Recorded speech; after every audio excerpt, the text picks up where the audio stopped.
We need to cushion the cost of all these services to the people. My first communication with the National Assembly, if I'm sworn in as president, will be this: something I call the Nigerian Patriot Act.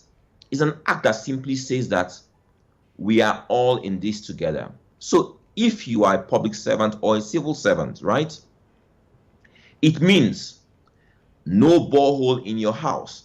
If the masses don't have water, you don't have water. No generators in your house.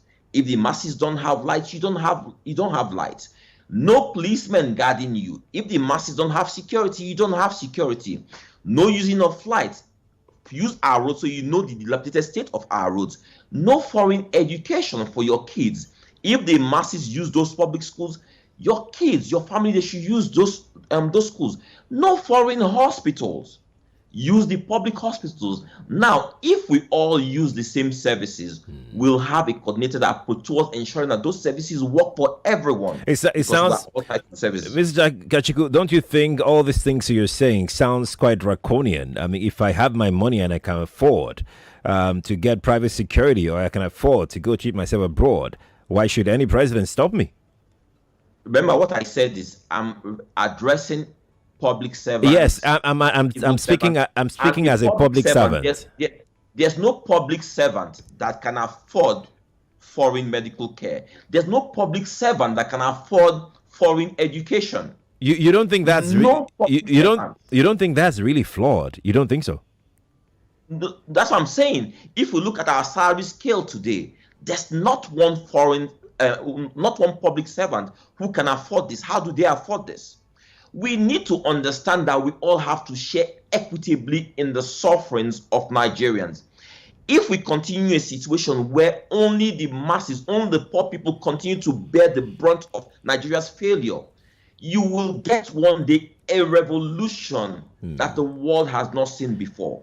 One day, Sheriff, you see how you're looking. You look nice. You're looking good. You look like you're well fed. You'll be going to work one day. Someone will eat you just because you look good. No, I just wanna pick you up on the things that you reeled out about the Patriot Act, and I still want to drill down on the public servants not going for medical treatment abroad, or not having access to some things because the masses don't have access to it. And I really want to challenge the notion of the fact that public servants can't.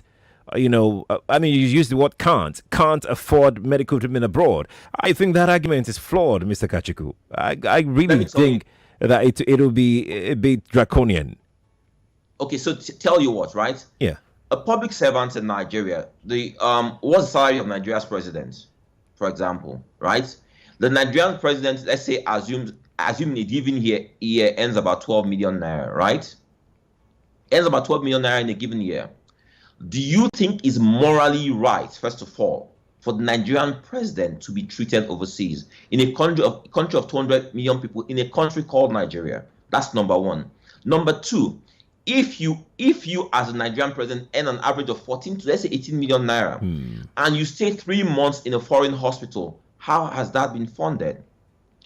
Now, let's leave the Nigerian president. Let's go for the civil servant who is earning, let's say, 300, 400,000 naira. How much is a ticket today to travel outside this country? So my reason I'm really particular about this is because I have been in the civil service before, and I have had colleagues, who could afford it. I know what they earn isn't much, but then their husband or their relative could afford it for them on their behalf. Are you still saying that you're going to stop such people from traveling out to go get medical care? What I'm saying is that it's important that all Nigerians share equitably in our frustration.